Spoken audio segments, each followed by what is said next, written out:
નમસ્કાર મિત્રો, હું છું ડૉક્ટર સંજય પટેલ. વ્યાકરણ ગુરુ ચેનલમાં આપ સૌનું હાર્દિક સ્વાગત છે. આજે ખૂબ મહત્ત્વનો વિષય આપની સમક્ષ શેર કરવા જઈ રહ્યો છું. નિબંધ, જે ટાટની એક્ઝામ સેકન્ડરી હોય કે હાયર સેકન્ડરી, એ માટે ખૂબ જ મહત્ત્વપૂર્ણ છે. વિષય છે શિક્ષણ અને શિક્ષક આત્મનિર્ભર ભારતના આધાર સ્તંભ. આપ સૌને ખ્યાલ હશે કે આપણા વડાપ્રધાન શ્રી આદરણીય નરેન્દ્રભાઈ મોદી સાહેબે આત્મનિર્ભર ભારત મિશન લોન્ચ કર્યું હતું અને એ સંદર્ભમાં આપણે 2047માં વિકસિત ભારતનું નિર્માણના સ્વપ્ન લઈને આપણે આગળ વધી રહ્યા છીએ. ત્યારે આત્મનિર્ભર ભારતના નિર્માણમાં શિક્ષણ અને શિક્ષક બંને જ પરિબળો ખૂબ મહત્ત્વના છે અને એ સંદર્ભમાં આ નિબંધ આપની સમક્ષ રજૂ કરી રહ્યો છું. આશા છે આપણે ઉપયોગી થાય. બીજી એક વાત કે આ નિબંધ તમને બહુ જ રિસર્ચ કરીને બનાવ્યો છે. આત્મનિર્ભર મિશન શું છે એની માહિતી મળશે. શિક્ષણના વિષયના સુવિચારો, કોટેશન્સ, શિક્ષક ઉપરના કોટેશન્સ અને સુવિચારો મળશે. NEPના સંદર્ભમાં શું યોજના છે અને એ યોજના આત્મનિર્ભરને કેવી રીતે સપોર્ટ કરે છે, આવા ઘણા બધા સબ ટોપિક તમને અહીંયાથી મળશે. એટલે આ નિબંધ તમને બીજા કોઈ નિબંધમાં પણ તમને એનું કોન્ટેન્ટ ઉપયોગમાં થશે. એટલે અંત સુધી આ નિબંધ અવશ્ય જોજો અને અન્ય ઉમેદવારોને પણ તમે મોકલજો. આ સિવાય આપણી ચેનલમાં બીજા નિબંધો પણ છે, જેમ કે યુદ્ધ નહીં બુદ્ધ, હમણાં યુદ્ધ ચાલી રહ્યું છે, આ ઉપર પ્રદૂષણનો બહુ મોટો પ્રકોપ આખા વિશ્વ સમક્ષ છે, તો એ પણ છે. એ સાથે શિક્ષણ ત્રીજી આંખ કનેક્ટ નિબંધ છે, જેમાં શિક્ષણનું મહત્ત્વ સમજાવવામાં આવ્યું છે. આ ઉપરાંત ઓનલાઈન શિક્ષણના ફાયદા ગેરફાયદા, સ્માર્ટફોનના ફાયદા ગેરફાયદા, રાષ્ટ્રના વિકાસમાં નારીઓનો ફાળો શું છે, આવા ઘણા બધા ટોપિકનું ખૂબ સરસ GPSCમાં કામ આવે એવા નિબંધો આપની સમક્ષ મૂક્યા છે. તો એ પણ તમે જોજો, સબસ્ક્રાઈબ કરજો ચેનલને અને અન્ય ઉમેદવારોને પણ શેર કરજો. અને ચેનલ સબસ્ક્રાઈબ ન કરી તો કરી દેજો. તો શરૂ કરીએ. શિક્ષણ અને શિક્ષક આત્મનિર્ભર ભારતના આધાર સ્તંભ. અને મિત્રો, આપ મારો અભ્યાસ તો જોઈ શકો છો કે કેટલો ઊંડું રિસર્ચ કરીને મેં નિબંધ બનાવ્યો છે. આ નિબંધ તમને આ રીતે પણ પૂછાઈ શકે છે, આવો ટોપિક હોય આત્મનિર્ભર ભારતના નિર્માણમાં શિક્ષણ અને શિક્ષકની ભૂમિકા, તો પણ આ જ નિબંધ લખવાનો છે. આ ઉપરાંત તમને એવું પણ શીર્ષક આપવામાં આવે કે ટીચર્સ એઝ નેશન્સ બિલ્ડર, ભારતના ઘડવૈયા તરીકે શિક્ષક, એમ ભારતના નિર્માણના પાયાના પથ્થર તરીકે શિક્ષક, નેશન બિલ્ડર તરીકે, તો પણ તમારે આ નિબંધ ઉપયોગી થશે. એટલે આ નિબંધનું કોન્ટેન્ટ તમને ઘણી બધી જગ્યાએ કામ લાગવાનું છે. તો અંત સુધી નિબંધ જોતા રહેજો, લાઇક કરજો વિડીયોને અને એને મિત્રોને પણ મોકલજો. પ્રસ્તાવના, નિબંધ લખો ત્યારે પહેલાં પ્રસ્તાવના લખવાની, પણ આપણે જો કે નિબંધમાં પ્રસ્તાવના લખવાની નથી, પણ આપણે એક પેરેગ્રાફમાં એને અલગ અલગ પેરેગ્રાફમાં બધા મુદ્દાઓ આપણે દર્શાવવાના રહેશે. આત્મનિર્ભર ભારતનો સંકલ્પ માત્ર આર્થિક પ્રગતિ પૂરતો મર્યાદિત નથી, પરંતુ તે એક સશક્ત, સક્ષમ અને સ્વાભિમાની રાષ્ટ્રના નિર્માણનું પ્રતિબિંબ છે. કોઈપણ રાષ્ટ્રની પ્રગતિનો પાયો તેના શિક્ષણ અને તેને આકાર આપનારા શિક્ષકો પર રહેલો છે. શિક્ષણ સમાજમાં પરિવર્તન લાવવાનું સૌથી શક્તિશાળી સાધન છે, જે યુવા પેઢીને માત્ર જ્ઞાન જ નથી આપતું, પણ તેમને રાષ્ટ્ર નિર્માણના કાર્યો માટે સક્ષમ બનાવે છે. આજના 21મી સદીના જ્ઞાન આધારિત યુગમાં જો ભારતને વિશ્વગુરુ બનવું હોય તો શિક્ષણ અને શિક્ષકની ભૂમિકા અત્યંત નિર્ણાયક બની રહેશે. શિક્ષક ભવિષ્યની ઇમારતનો એ પાયો છે જેના પર દેશની પ્રગતિ નિર્ભર છે. આ કોટેશન્સને તમારે હાઇલાઇટ કરવાનું, ડેકોરેટ કરવાનું, જેથી કરીને તપાસતાને એ દેખાય. આત્મનિર્ભર ભારત અભિયાન, સેલ્ફ રિલાયન્ટ ઇન્ડિયા મિશન. આત્મનિર્ભર ભારત અભિયાન એ ભારત સરકાર દ્વારા દેશને આર્થિક રીતે સ્વાવલંબી અને મજબૂત બનાવવા માટે શરૂ કરવામાં આવેલી એક અગત્યની મહત્ત્વપૂર્ણ રાષ્ટ્રીય પહેલ છે. શરૂઆત આ અભિયાનની સત્તાવાર જાહેરાત આદરણીય વડાપ્રધાન શ્રી નરેન્દ્રભાઈ મોદીએ 12 મે 2020ના રોજ કરવામાં આવી હતી. વૈશ્વિક મહામારી COVID-19ના ગાળામાં દેશની અર્થવ્યવસ્થાને ફરી વેગ આપવા અને વિદેશી નિર્ભરતા, ડિપેન્ડન્સી ઘટાડવાના હેતુથી આ મિશન લોન્ચ કરવામાં આવ્યું હતું. મુખ્ય ઉદ્દેશ આયાત ઘટાડવી. જે વસ્તુઓ ભારત બહારથી મંગાવે છે તેનું ઉત્પાદન દેશમાં જ થાય તેવા પ્રયાસો કરવા, એટલે સ્વાવલંબી બનવું. આજે જ્યારે આપણે બહારથી કોઈ ઉદ્યોગ કે સોનું આયાત કરીએ છીએ, ખનિજ તેલ આયાત કરીએ છીએ, તો આપણે એની ચૂકવણી ડોલરમાં કરવાની હોય છે, અને જેટલું ડોલરમાં ચૂકવણી કરશો એટલું વિદેશી હુંડિયામાં આપણું જાય છે, ખર્ચ થાય છે, અને રૂપિયો એની સામે પેમેન્ટ કરવું પડે છે. તો જ્યારે રૂપિયો નબળો પડે છે અને ડોલર મજબૂત થાય છે અને એ રીતે આપણા દેશનું અર્થતંત્ર નબળું પડે છે. એટલે જેટલી આયાત ઘટે એટલું જ દેશ સ્વતંત્ર અને સક્ષમ બનશે, આત્મનિર્ભર બનશે. બીજું છે સ્થાનિક ઉદ્યોગોને વેગ આપવો. વોકલ ફોર લોકલના નારા સાથે સ્થાનિક ઉત્પાદનોને અને બ્રાન્ડ્સને પ્રોત્સાહન આપવું. રોજગારની તકો. દેશના યુવાનો, મજૂરો અને કારીગરો માટે સ્થાનિક સ્તરે જ આજીવિકા ઊભી કરવી. જેટલા ઉદ્યોગો વધશે એટલું રોજગારનું સર્જન થશે અને બધાને રોજગારી મળશે. નંબર 3, આત્મનિર્ભર ભારતના 5 મુખ્ય સ્તંભો છે. આ મિશન મુખ્યત્વે 5 બાબતો પર આધારિત છે: અર્થતંત્ર, economy, infrastructure, system, vibrant demography અને માંગ. આત્મનિર્ભર ભારતનો અર્થ દુનિયાથી અલગ થવાનો નથી, એકલા રહેવાનો નથી, પરંતુ વૈશ્વિક બજારમાં ભારતની ભાગીદારી અને ક્ષમતા વધારીને દેશને આર્થિક રીતે સ્વનિર્ભર બનાવવાનો છે. અને આ મિશન પૂર્ણ કરવામાં શિક્ષણ અને શિક્ષક શું ભૂમિકા ભજવી શકે છે તે આપણે આ નિબંધમાં લખવાનું છે. કેળવણી.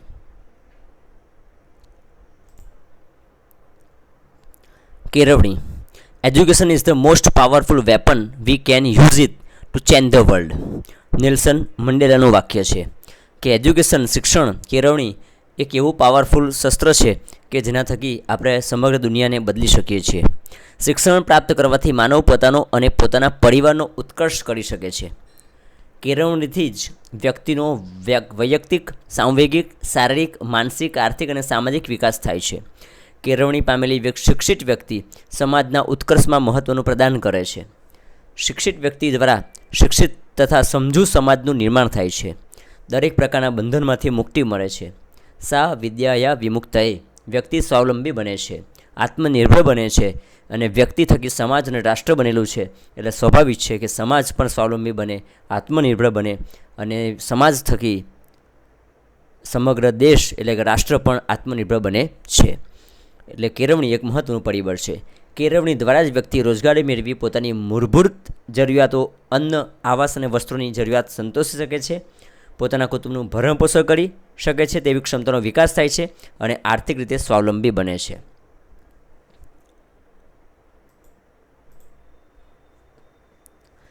ચાણક્ય એટલે કૌટિલ્યે પણ શિક્ષણની વ્યાખ્યામાં આપતા આવું જ કહ્યું છે કે માનવીને ચારિત્રવાન અને જગતને ઉપયોગી બનાવે તે જ શિક્ષણ કહેવાય. આમ કેળવણી એટલે ઘડતર. તે એક અનંત સાધના છે જેના દ્વારા માનવ જન્મથી મૃત્યુ પર્યંત વિકાસના માર્ગે સતત પ્રયાણ કરે છે. શિક્ષણની પરિવર્તનકારી ભૂમિકા અને એનઈપી 2020.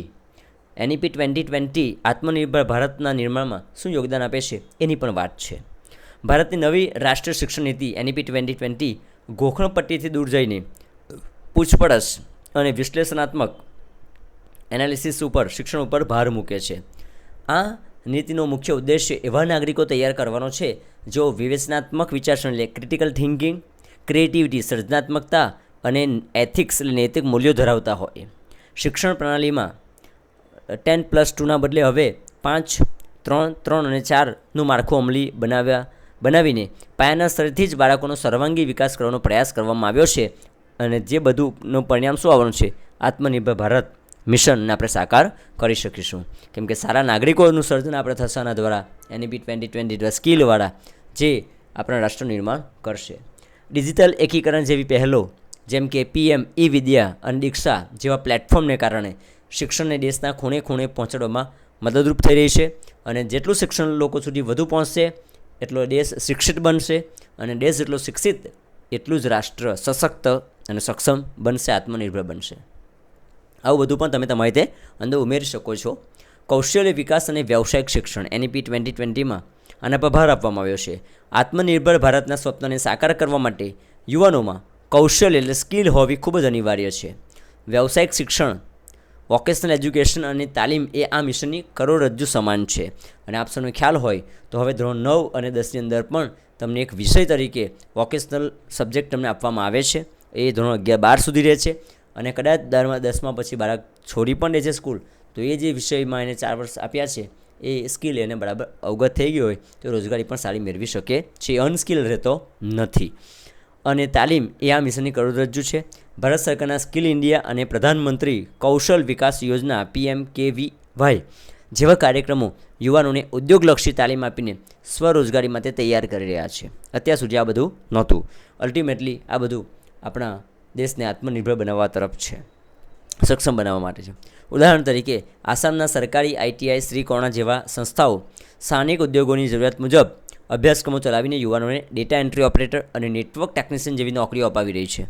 વ્યવસાયિક તાલીમ દ્વારા યુવાનો માત્ર નોકરી શોધનારા એટલે જોબ સિકર્સ નહીં, પણ નોકરી આપનારા એટલે જોબ ક્રિએટર્સ બની શકે છે.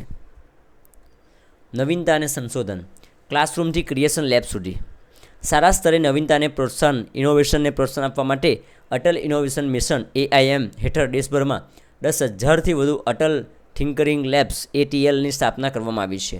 આ લેબ્સ વિદ્યાર્થીઓને 3D પ્રિન્ટર, રોબોટિક્સ અને સેન્સર જેવા આધુનિક સાધનો સાથે પ્રયોગ કરવાની તક આપે છે.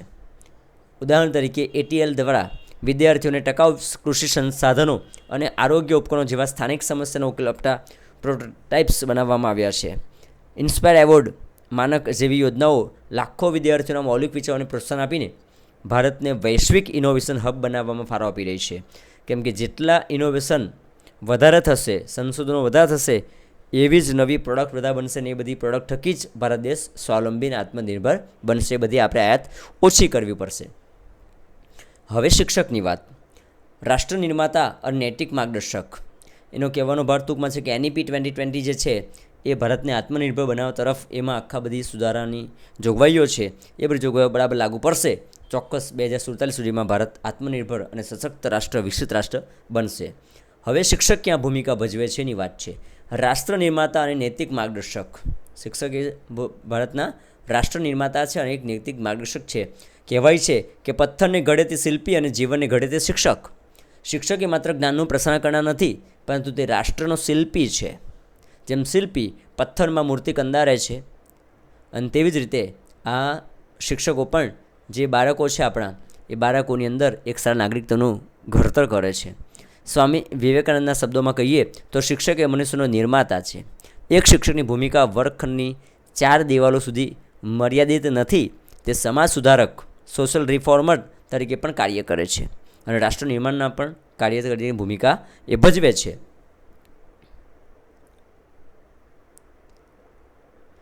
નૈતિક પાયો. શિક્ષકો વિદ્યાર્થીઓમાં નાગરિક જવાબદારી, નૈતિક મૂલ્યોનું સિંચન કરે છે, એટલે વેલ્યુ એજ્યુકેશન આપે છે. મહાત્મા ગાંધીના મતે સાચું શિક્ષણ એ છે જે મનુષ્યના શરીર, મન અને આત્માનો શ્રેષ્ઠ વિકાસ કરે. અને શિક્ષક જ જે છે જે બાળકને સ્કૂલમાં બેસ્ટ વેલ્યુ એજ્યુકેશન આપીને રાષ્ટ્ર સામે વફાદારી, પ્રામાણિકતા, નિષ્ઠા, કર્તવ્યપણાયતા, સમર્પણતા, આવા બધા મૂલ્યોનું, બલિદાન જેવા મૂલ્યોનું સિંચન કરી અને એવા એક સારા આદર્શ નાગરિકો આપી શકે છે જે રાષ્ટ્રના નિર્માણમાં પોતાનું મહત્ત્વનું યોગદાન આપી શકે. અબ્દુલ કલામ જેવા. તો એ એક મુખ્ય પાયો છે, કેમ કે આવા સશક્ત જે લોકો છે, આદર્શ નાગરિકો, એના થકી જ રાષ્ટ્ર મહાન બને છે. રાષ્ટ્ર બનેલું છે નાગરિકોનું. નાગરિક જેટલા સારા હશે એટલું જ રાષ્ટ્ર મહાન હશે. કોઈ કાયદો એને મહાન બનાવી શકતો નથી. નાગરિકો, એના સારા નાગરિકો જે છે, આદર્શ નાગરિકો જે રાષ્ટ્રહિતમાં કામ કરે, પ્રામાણિક હોય, વફાદાર હોય, રાષ્ટ્રવાળી ભાવના હોય એનામાં, એવા જ લોકો થકી રાષ્ટ્ર મહાન બને છે. જાપાન મહાન બન્યું છે એના રાષ્ટ્રના, એના લોકોને કારણે, નિષ્ઠાને કારણે, એની મહેનતને કારણે, નહીં કે એના કાયદાને કારણે. સામાજિક પરિવર્તન. શિક્ષક સમાજમાં પ્રવર્તી અંધશ્રદ્ધા, કુરિવાજો અને નિરક્ષરતા દૂર કરવા માટે પરિવર્તનનો દૂત બની શકે છે. યોગ્ય મૂલ્ય શિક્ષણ દ્વારા શિક્ષક વૈચારિક ક્રાંતિ લાવી આત્મનિર્ભર ભારત નિર્માણમાં મહત્ત્વનું યોગદાન આપી શકે છે. દાખલા તરીકે ચાણક્ય નક્કી કર્યું કે મારે અહીંયા એક બેસ્ટ રાજા, આદર્શ રાજાને માન બેસાડવો છે, અને એને ચંદ્રગુપ્ત મૌર્યને તૈયાર કર્યો અને બેસાડ્યો અને ધનાનંદને હટાવ્યો.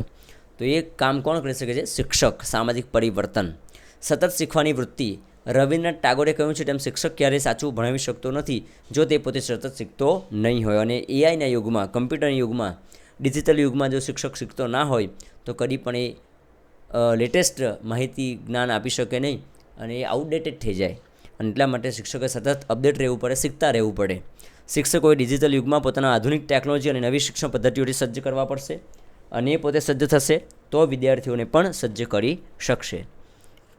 માર્ગદર્શન. શિક્ષકો વિદ્યાર્થીઓને સુસુપ્ત શક્તિઓને ઓળખીને તેને યોગ્ય દિશાદર્શન પણ આપે છે, અને એ દિશાદર્શન થકી વિદ્યાર્થી પોતાનું સારું કારકિર્દીનું ઘડતર કરી શકે છે અને રાષ્ટ્ર નિર્માણમાં પોતાનું યોગદાન આપી શકે છે. જેમ જાંબુવને હનુમાનજીને તેમની શક્તિનું ભાન કરાવ્યું હતું કે તું આ દરિયો પાર કરી શકે છે, આવી ક્ષમતા તારામાં છે, ત્યારે એને યાદ આવ્યું, બાકી ભૂલી ગયા હતા. તેમ શિક્ષકો પણ વિદ્યાર્થીઓને યોગ્ય માર્ગદર્શન આપી એને પોતાની સુસુપ્ત શક્તિઓને ઉજાગર કરી વિકાસ કરી અને એને યોગ્ય દિશાદર્શન આપી, યોગ્ય કારકિર્દીનું માર્ગદર્શન આપી એને આગળ વધારી અને એનો વિકાસ થકી દેશના વિકાસનો પાયો બની શકે છે. ઉચ્ચ શિક્ષણ અને આર્થિક વૃદ્ધિ. આત્મનિર્ભર ભારતના નિર્માણમાં ઉચ્ચ શિક્ષણ સંસ્થાઓ એટલે હાયર એજ્યુકેશન ઇન્સ્ટિટ્યૂટ જ્ઞાન આધારિત અર્થતંત્રના કેન્દ્રમાં છે. NEP 2020 હેઠળ નેશનલ રિસર્ચ ફાઉન્ડેશન NRF અને academic bank of credits ABC જેવી સુવિધાઓ વિદ્યાર્થીઓની અંદર લવચિકતા એટલે ફ્લેક્સિબિલિટી અને સંશોધનની એટલે રિસર્ચની ઉત્તમ તકો પૂરી પાડે છે. ઉચ્ચ શિક્ષણ માત્ર ડિગ્રી પૂરતું મર્યાદિત નથી, પરંતુ તે વિદ્યાર્થીઓને સ્વરોજગાર અને સ્ટાર્ટઅપ માટે પ્રેરિત કરે છે. આજ સુધી આવું બધું નહોતું. સ્ટાર્ટઅપ જેટલા વધશે એટલી રોજગારનું સર્જન થશે અને એવા નવા ઇનોવેટિવ પ્રોડક્ટથી આપણો દેશ આપણે બધા સ્વાવલંબી બનશું અને આત્મનિર્ભર બનશું. યુનિવર્સિટીઓમાં સ્થાપિત ઇન્ક્યુબેશન સેન્ટર્સ દ્વારા આશરે 3500થી વધુ સ્ટાર્ટઅપ્સને ટેકો મળ્યો છે, જે આર્થિક આત્મનિર્ભરતા તરફ એક મોટું પગલું છે.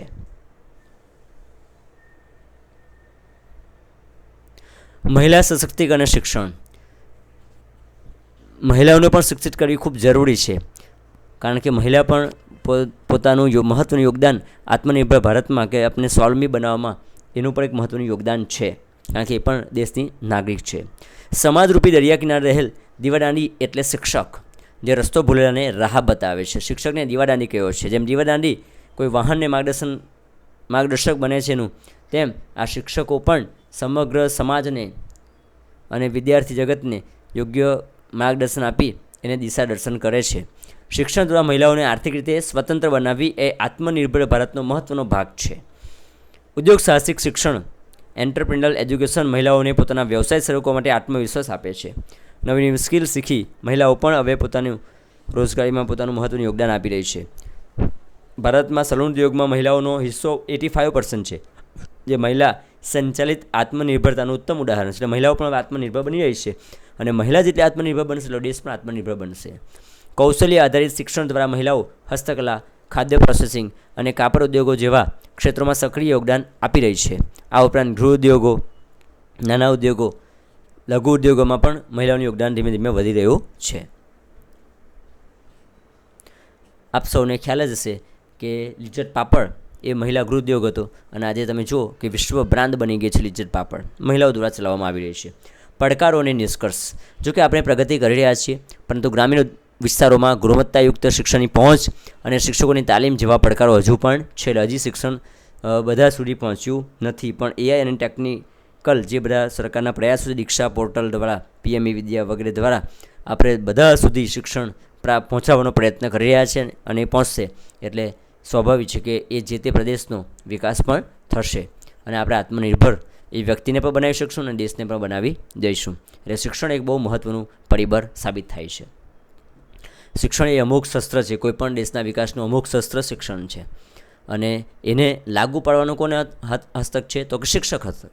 શિક્ષણ આપવાનું કોણ તો કે શિક્ષક, અને એટલા માટે શિક્ષક પણ એક અગત્યનો પાયો છે. આત્મનિર્ભર ભારત ત્યારે શક્ય બનશે જ્યારે શિક્ષણ પ્રણાલી સમાવેશી, ગુણવત્તાયુક્ત અને નવીનતા પર આધારિત હશે. અને એટલે જ કહેવાય છે શિક્ષક કભી સાધારણ નહીં હોતા, પ્રલય और निर्माण उनकी गोद में पलते हैं. શિક્ષણ એ આત્મનિર્ભર ભારતની મજબૂત દિવાલ છે અને શિક્ષક એનો પાયો છે. આ બંને વગર આત્મનિર્ભર ભારતની સંકલ્પના અધૂરી રહી. જ્યારે શિક્ષક જ્ઞાનની સાથે નૈતિકતા અને રાષ્ટ્રપ્રેમનું સિંચન કરશે ત્યારે ભારત 2047 સુધીમાં ચોક્કસપણે એક વિકસિત અને આત્મનિર્ભર રાષ્ટ્ર તરીકે વિશ્વના મંચ ઉપર ઉભરી આવશે. નેલ્સન મંડેલા શિક્ષણનું મહત્ત્વ સમજાવતા કહે છે, education is the most powerful weapon, we can use it to change the world. આત્મનિર્ભર ભારતની ઇમારત આ બે પાયા પર ટકેલી છે, એ છે શિક્ષણ અને બીજું છે શિક્ષક. અને શિક્ષણમાં આપણને NEP 2020 આવ્યું અને શિક્ષકમાં આ નૈતિક ગુણ હોય તો એ રાષ્ટ્ર નિર્માણના કાર્યમાં પોતાનું મહત્ત્વનું યોગદાન આપશે. અને આ બે પાયા મજબૂત હશે તો ચોક્કસ આત્મનિર્ભરની ઇમારત મજબૂત બનીને ઊભી હશે. શિક્ષણ દ્વારા મળેલું કૌશલ્ય અને શિક્ષક દ્વારા મળેલું માર્ગદર્શન એ જ નયા ભારતની નિર્માણની સાચી ચાવી છે. અને એટલે તો કહેવાયું છે કે સરેરાશ શિક્ષક માત્ર જણાવે છે, સારો શિક્ષક સમજાવે છે, ઉચ્ચ કક્ષાનો શિક્ષક છણાવત એટલે એનાલિસિસ કરે છે, વિશ્લેષણ કરે છે, પણ શ્રેષ્ઠ શિક્ષક પ્રેરિત કરે છે સમગ્ર દેશના વિદ્યાર્થીઓને, યુવાનોને, અને એટલા માટે જ એ પરિવર્તનનો અગ્રદૂત છે. આમ જો વિકસિત ભારતનું 2047નું સંકલ્પ સાકાર કરવો હોય, ભારતને આત્મનિર્ભર બનાવવો હોય, તો આ બે માટેના મુખ્ય આધારસ્તંભ છે એક શિક્ષણ, અને એ શિક્ષણ જેના થકી આપણે લાગુ પાડવાના છે એ શિક્ષક. આ બે મુખ્ય આધારસ્તંભ છે, અને એના આધારે જ આપણે આ જે મિશન છે 2047 અથવા વિકસિત આત્મનિર્ભર ભારતનું એ આપણે સાકાર કરી શકશું. કારણ કે ક્રાંતિ આવે છે વિચાર થકી, અને વૈચારિક ક્રાંતિમાં તેનું સૌથી મહત્ત્વનું પરિબળ છે શિક્ષણ, અને તેને લાગુ કરનાર વ્યક્તિ છે શિક્ષક, અને એ મુખ્ય આધારસ્તંભ છે. તો આપણે 2047માં વિકસિત ભારતનું મિશન સાકાર કરીએ એવી જ અભ્યર્થના. અને છેલ્લે, જો આપણે મિશન 2047નું સ્વપ્ન સાકાર કરવું હશે, ભારતને આત્મનિર્ભર બનાવવું હશે, તો શિક્ષણ અને શિક્ષક દ્વારા જ શક્ય બનશે. અને તેથી જ તો કહેવાય છે, પઢેગા ઇન્ડિયા તભી તો બઢેગા ઇન્ડિયા. જય હિન્દ, જય Bharat. Wish you all the best for TAT exam. આશા રાખું છું આપ સૌને આ નિબંધ ઉપયોગી થાય. અને આપને ગમ્યો હોય તો ચોક્કસ લાઇક કરજો અને સબસ્ક્રાઈબ કરજો, અને અન્ય ઉમેદવારોને પણ આ નિબંધ પહોંચાડજો. ફરી એકવાર આપ સૌનો ખૂબ ખૂબ આભાર. ચેનલને સબસ્ક્રાઈબ પણ કરી લેજો. Thank you very much.